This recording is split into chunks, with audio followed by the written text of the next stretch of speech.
Jadi hari ini kami sedang persiapan untuk peresmian kilang sagu, Kilang Bang sagu, ya, Hermawan. ya. Besok pagi kami mengundang Bapak Bupati, Ya, konfirmasi Bapak Wakil Bupati akan datang Pak besok Wakil. pagi.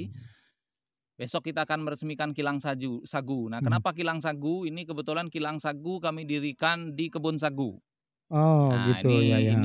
cukup istimewa juga Baik, nih. Kilang sagu mini Kampung Bunsur kita dirikan di kebun sagu milik masyarakat di Kampung Bunsur. Kenapa iya. kebun sagu? Nah, ini panjang ceritanya Oke, nih, ya silakan, nggak apa-apa cerita panjang, walaupun panjang nggak nih. ada Jadi kopi nggak sejak apa-apa. awal 2021 kami Winrock Internasional memulai program yang disebut dengan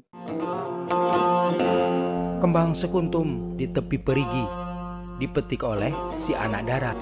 Assalamualaikum, semangat pagi para netizen sejagat raya.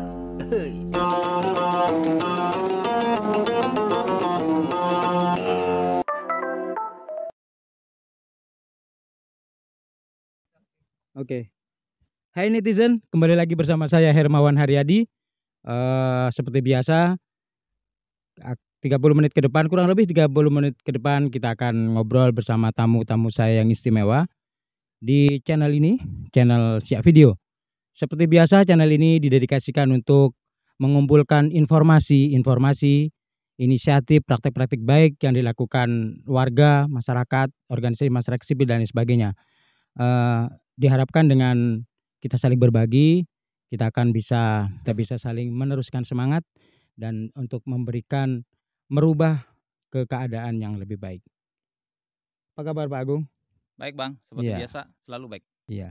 Oh ya netizen, ini adalah podcast pertama kami outdoor. Kami selama ini kami di studio, dan biasa kalau di studio selalu dilengkapi dengan kopi. Ini ada beberapa kopi, tidak ada. Ini ada tual sagu. Tual sagu ini ada hubungannya dengan tual sagu, nanti Om Agung yang akan cerita.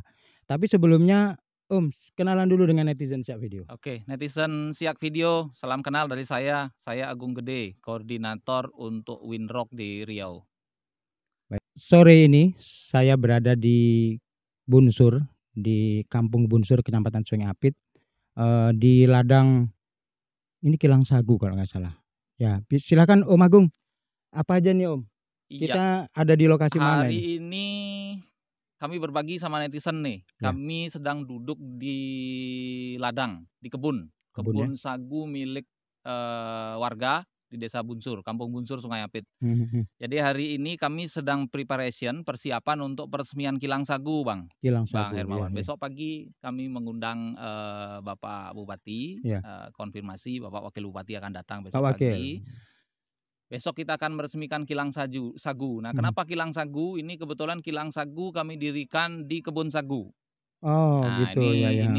cukup istimewa juga Baik. nih. Kilang sagu mini Kampung Bunsur kita dirikan di kebun sagu milik masyarakat di Kampung Bunsur. Kenapa Iya. kebun sagu? Nah, ini panjang ceritanya Oke, nih. ya silakan, nggak apa-apa Cerita panjang, walaupun panjang nggak nih. ada Jadi kopi nggak sejak apa-apa. awal 2021 kami Winrock Internasional memulai program yang disebut dengan Public Private Partnership, kemitraan antara pemerintah dan swasta. Apa itu? Kira-kira nanti kami ingin mendorong kerjasama pemerintah, swasta, masyarakat untuk mencoba meningkatkan upaya restorasi gambut Ya, melalui pendekatan bisnis. oke, bisnis. Jadi kami sudah memulai sejak Januari 2021 kita mulai pendekatan pada masyarakat, pemerintah Kampung Lalang, Bunsur, Mekapan, Ya, untuk kita coba menginisiasi bagaimana sih caranya kita merestorasi gambut tapi juga tidak melupakan sisi ekonomi masyarakat. baik. Ekonomi hijau itu ya. Ya, kita ingin masyarakat mendapatkan hasil ekonomi dengan upaya-upaya sekaligus melakukan restorasi terhadap gambut. Sejak bulan April kita sudah mulai sekolah lapang. Kami punya demplot di Ya, seberang, tidak jauh dari sini, 5 hektar kebun yang ya. kami jadikan demplot untuk pembelajaran tata cara menanam kombinasi tanaman hutan, tanaman sagu, dan tanaman sela merupakan tanaman-tanaman hortikultura. Ya. Saya sempat ke sana itu. Ya, Bang Irawan Pas sudah ada. sempat ke Ya, sana mungkin 1-2 kali ke sana, ya. beberapa kawan lain mungkin sudah pernah juga ke Hmm. situ. Di situ kami belajar bagaimana petani menanam tanaman hutan dikombinasikan dengan tanaman sagu, kemudian di sela-selanya sambil menunggu sagu yang kira-kira 10-12 tahun baru bisa dipanen. Ya. Menunggu itu tidak mungkin petani lapar. Jadi mereka Ah. tetap bisa menanam di sela-selanya itu dengan terong, cabai, labu air, labu madu, timun, semangka, ada kurang lebih 12 Nanas juga ya? Ada nanas juga. Kurang ya? lebih ada 12 komoditas hortikultura yang kami tanam. Iya. Tanaman hutan kami tanam juga. Di situ ada mahang, ada geronggang, ada pinang batara, ada suntai, ada meranti, ada banyak. Ada 11 atau 12 juga yang kami tanam. Dan ada 500 pokok sagu yang juga sudah kami tanam di situ.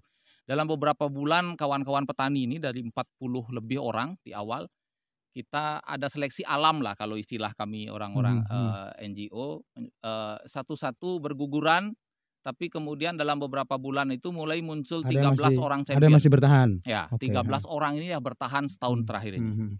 Mereka lah champion-champion yang belajar bersama dengan kami bagaimana mengelola lahan gambut menjadi produktif, menghasilkan secara ekonomi, tetapi secara lingkungan tetap bisa melakukan upaya restorasi dalam waktu yang bersamaan. Jadi idenya adalah hutan lestari, petani sejahtera.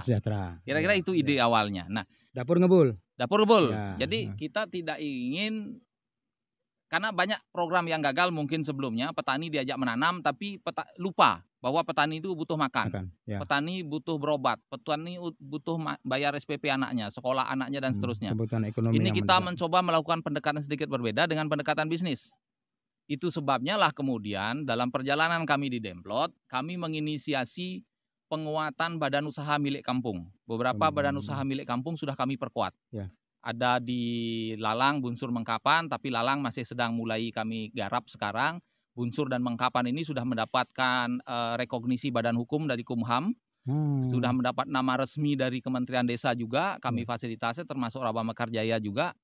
Kami perkuat manajemennya, kami berikan pelatihan bahkan coaching dan pendampingan. Baik online maupun offline, kita hybrid. Konsultan kami datang dan pergi kemari. Kalau dari jarak jauh mereka akan melakukan coaching secara online, datang kemari 2-3 bulan sekali datang. Sudah 2 kali berkunjung kemari memberikan pelatihan secara langsung. Nah, kenapa Bumkam? Bumkam adalah entitas ekonomi desa, milik desa, mandat dari undang-undang. Jadi kami ingin memperkuat Bumkam untuk mengelola, membisniskan dalam tanda kutip komoditas-komoditas yang dihasilkan petani. Jadi petani yang tadi belajar bersama kami menanam berbagai macam petanaman itu, kita ajak bekerja sama bersama Bumkam mengelola bisnisnya. Oleh sebab itulah kemudian kami mencoba satu model bisnis kilang sagu mini yang dikelola oleh Bumkam bersama dengan petani. Nah, besok kita resmikan, Bang. Besok kita lihat seperti apa. Dan itu kayaknya sesuai dengan harapan Bupati kan. Bupati kan one village, one product. One village, one product. Kami justru akan mendukung itu. Justru kita akan memperluas dukungan pada itu. Tidak akan berhenti pada sagu. Masih ada nanti nanas, masih ada nanti kayu putih, masih ada lagi yang lain, ikan gabus, dan lain-lain. Nah, besok kita lihat. Kenapa? Oke, saya potong nih. Oke, silakan. Ini kan, ini tual ya, tual sagu ya. Berarti ini besok yang akan diolah oleh masyarakat ya. Ya, betul. Sebetulnya sampai hari ini itu petani-petani atau pemilik lahan pohon sagu itu kemana dia larinya? Apa memang sudah ada? Dalam bertahun-tahun terakhir, tual-tual sagu itu dijual ke Selat Panjang, Meranti, Kabupaten Seberang.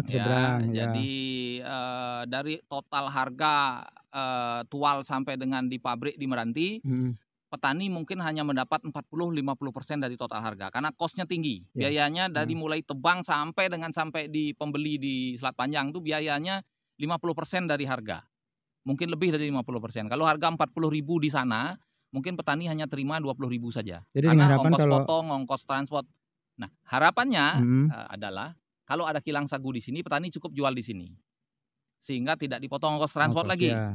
Mungkin hanya potong ongkos tebang saja, 5.000 atau 10.000 per tual misalnya ya. Hanya potong itu saja mereka dapat lebih banyak. Dan yang lebih penting lagi dengan adanya kilang sagu, itu akan diolah menjadi tepung sagu. Nilai tambahnya ada di sini. Profit yang didapatkan dari kilang sagu yang dikelola oleh badan usaha milik kampung, sebagian nanti akan menjadi pendapatan asli kampung, kembali lagi kepada kampung. Yang mana digunakan oleh pemerintah kampung untuk membangun kampung. Jadi ini sirkular ekonomi sebenarnya. Nah, itu yang kita harapkan, nilai tambah itu tidak pergi jauh dari sini. Jadi selama mungkin ditahan di sini. Setelah itu mau dikemanakan? sagu-sagu itu? Apakah ada setelah itu kemana Ya. penjualannya, Om? Kami membantu Bumkam, memfasilitasi Bumkam untuk melakukan pembicaraan dengan off-taker sagu, off-taker tepung sagu. Besok insya Allah mereka akan datang kemari bertemu langsung. Jadi ada PT, CPT atau CV di di Jawa Tengah Ya.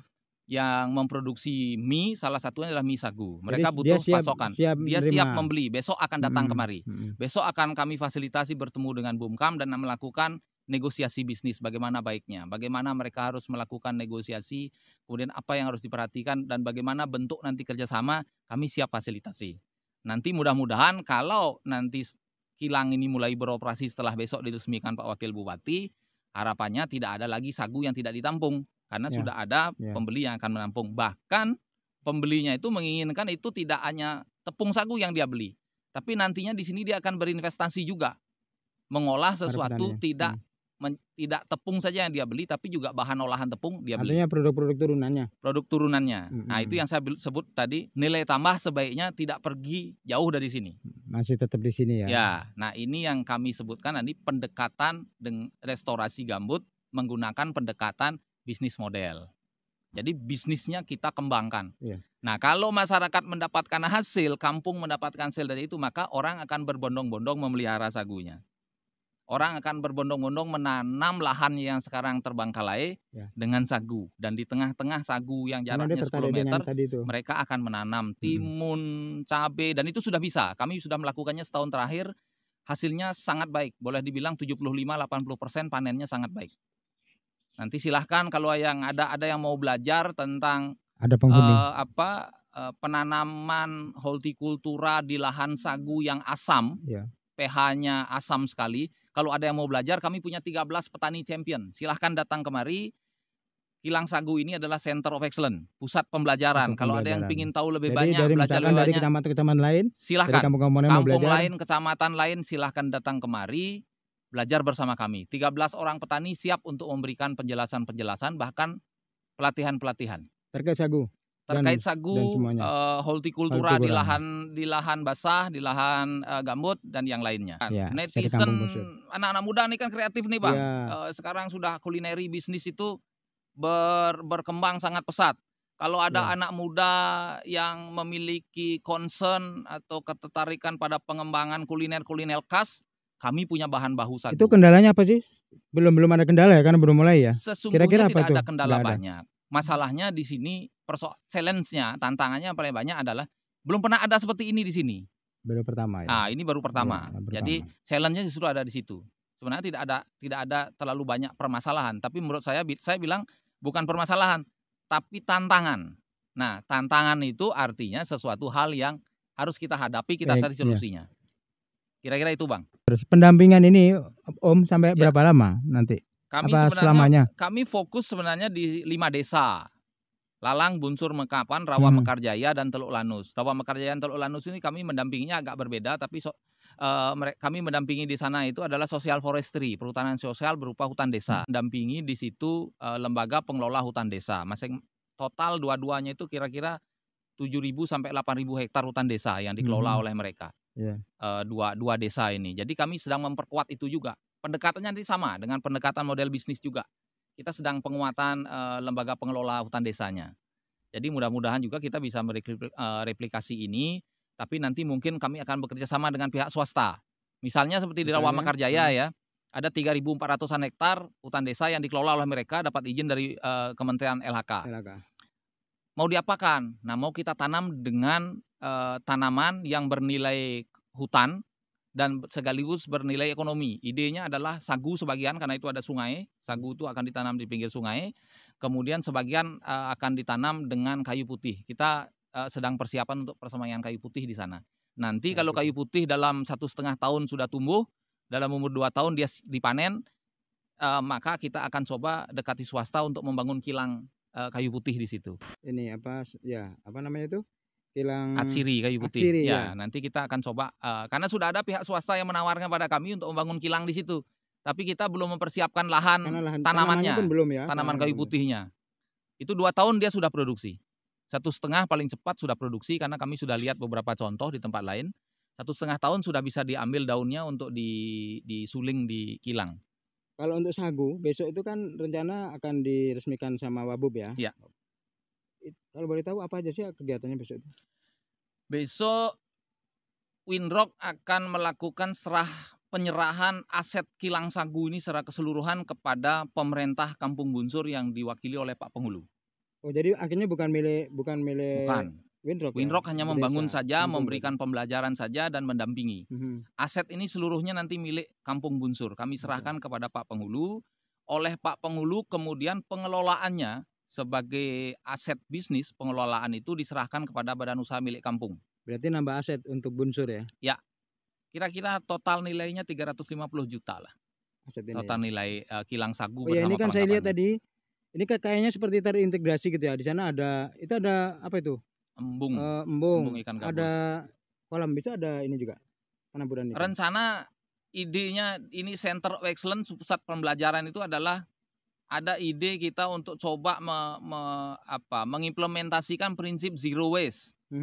Jadi tanpa limbah. Jadi limbah sagu hasil yang sudah kami giling itu akan ada ampas sagu yang terbuang. Itu kita ambil, kita fermentasi sedikit, ada teknologinya, kami sudah melakukan pelatihan, sudah mengundang pakar juga kemari untuk mengundang bertelurnya BSF, Black Soldier Flies, jadi maggot. Ya. Nah, bertelur di situ, itu bisa menghasilkan maggot dalam jumlah besar. Kami kira-kira mungkin per hari sekitar 2 ton limbah sagu, repu sagu itu. 2 ton itu bisa kami gunakan untuk itu, sebagian akan kita jadikan pupuk organik. Nah, maggot ini idenya kami gunakan untuk pakan ikan gabus di embung itu. Tadi Bang Hermawan dan kawan-kawan udah lihat ada embung. Besok Pak Wabub akan secara resmi menebar benih ikan gabus di karamba-karamba di embung itu. Nanti pakannya adalah maggot yang dihasilkan dari olahan limbah sagu. Nah, di belakang kita nanti akan dibangun kandang bebek petelur, Bang. Nah, bagi anak-anak muda nih yang suka bikin kuliner juga nih, nanti suatu saat nanti akan ada pasokan telur bebek segar dari Bunsur, 500 ekor. Telur asinnya enak juga itu. Telur asin enak, tapi banyak lagi martabak, untuk kue, untuk teh. Oh, banyak lah kalau bebek. Banyak. Bikin puding, bikin macam-macam. Silakan, nanti bebek itu pakannya juga maggot. Selain gitu, dia makan konsentrat tapi campur nggak kebuang ya, ampas tadi nggak kebuang. Kita akhirnya berusaha zero waste. Kita berusaha zero waste, sekuat tenaga kita bikin zero waste karena ini pusat pembelajaran. Luar biasa. Kita berusaha untuk itu. Warga Kampung Bunsur, luar biasa kan? Kita nantikan. Mudah-mudahan lah dukungan. Saya merasa sangat excited masuk kampung ini kira-kira setahun lebih yang lalu. Warga kampung di sini saya rasa punya semangat tinggi, energinya luar biasa besar, yang muda-muda juga banyak. Nanas luar biasa. Oh ya, saya cerita sedikit Bang tentang nanas. Oke. Kemarin saya sempat makan tuh. Setahun terakhir kami melakukan assessment hampir di seluruh sepanjang Sungai Apit. 1.200-an hektar lahan nanas dengan grade A, grade B, grade C yang sudah diproduksi oleh masyarakat. Persoalan ada pada serapan pasar. Masih bergantung pada serapan pasar di Pulau Jawa. Sebagian besar tidak terserap. Lebih dari 50% dari panen itu tidak terserap. Harga juga tidak terlalu ramah. Akhirnya barang itu mangkrak ya? Banyak yang tidak terpanen. Nah, busuk di pohon. Setahun terakhir kami melakukan asesmen, kami temukan semua data itu. Berapa besar lahannya, berapa potensi perluasan, seperti apa sih industri yang cocok dan sebagainya. Kami sudah punya hasil asesmennya. Besok akan kita coba presentasikan kepada pemerintah daerah. Kemudian yang lebih penting lagi, tahun ini, mulai bulan ini kami memulai lagi satu upaya dengan menggunakan konsultan juga. Kami menugaskan satu grup konsultan untuk mencari pembeli nanas. Karena constraint-nya, problemnya di sepanjang Sungai Apit tentang nanas adalah pembelinya kurang. Bahkan mungkin kadang-kadang tidak ada. Kita ingin mendatangkan pembeli besar-besar itu kemari. Apakah membeli nanas segar? Apakah membeli nanas kupas setengah olah, apakah membeli ekstrak, atau bahkan membeli produk-produk misalnya selai untuk isian kue. Ini kami menugaskan satu grup konsultan yang berpengalaman membantu pengembangan nanas di Subang, Jawa Barat. Kami datangkan lagi kemari. Yang 1 tahun lalu bekerja bersama kami, ini kami datangkan lagi mulai bulan ini. Dengan target bulan Juli sudah ada letter of intent kerjasama antara Bumkam kita Jadi yang memproduksi kampung itu memproduksi nanas dengan pembeli nanas. Sama mirip dengan tadi dengan jadi sagu juga. tidak akan ada kelebihan, artinya barang-barang yang ini ya sampai Kami bersisa berharap gitu kan yang ada pembeli. mayoritas panen nanas baik itu kualitas A, kualitas B, kualitas C semua terbeli. Karena dari sisi kualitas sangat enak. Ya. Karena kami sudah mendatangkan pakarnya, Katanya mengatakan nanas tidak Apit, mantap. Tidak kalah dari nanas di Subang yang terkenal itu. Kita punya di sini kalau tidak salah dipatenkan pemerintah daerah, nanas mahkota siak namanya. Yaitu yang sekarang banyak berkembang di sini. Nanas mahkota. Nanas mahkota siak. Jadi sudah diberi nama sepertinya oleh Pak Bupati, ada patennya, saya dengar begitu. Nah, itu yang dikembangkan masyarakat di sini. Kita ingin secara ekonomi masyarakat meningkat kemampuannya. Nah, nanas itu kan semua ditanam di gambut, Bang. Betul. Nah, nanas itu cukup ramah terhadap gambut. Bisa di sela-sela sagu yang kita tanam tadi itu. Sambil nunggu sagu 10 tahun panen, nanas di sela-selanya. Kacang bisa, semangka bisa, yang lain bisa. Nah, masalahnya nanas pembelinya kurang. Kami coba carikan pembeli. Jadi jangan khawatir, suatu saat nanti mohon dukungannya juga akan ada pembeli nanas. Walaupun mungkin belum ada pabrik berdiri di sini, setidak-tidaknya secara rutin ada pembeli. Kontribusi Winrock terhadap penanggulan karhutlah di Bunsur.